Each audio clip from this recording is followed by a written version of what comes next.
దోశలు తిని తిని బోర్ కొట్టిందా? అయితే దోశ పిండిలో కొంచెం కారం, కొంచెం ఉల్లిపాయ ముక్కలు, పచ్చిమిర్చి ముక్కలు సన్నగా తరిగేసి వేసేసుకొని, ఈ పులి బొంగరాల పెను ఉంటుంది కదా, ఈ మూకుడు ఉంటుంది కదా, ఇది తీసుకొని వీటిలన్నిటికీ ఆయిల్ అప్లై చేశాను చూడండి. ఇలా ఆయిల్ అప్లై చేసి ఈ పిండిని చూడండి, ఇలా కొంచెం జారుగా, మరీ జారు ఉండకూడదు, మరీ టైట్ ఉండకూడదు. అలా పిండిని కలుపుకొని మనం ఈ పులి బొంగరాల బాణల్లో మూకుల్లో ఇలా వేసేసుకుందాం. చూసారా?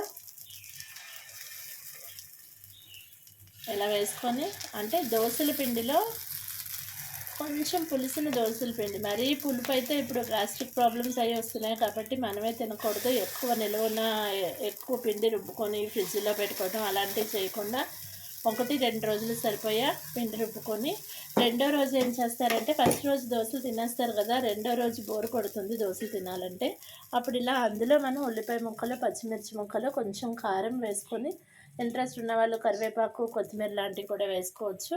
ఈ పులి బొంగరాల మూకుడులో ఆయిల్ అప్లై చేసి మనం ఈ పిండి వేసుకొని మూత పెట్టేసుకుందాం. సన్నని మంట మీద మూత పెట్టేసుకుందాం.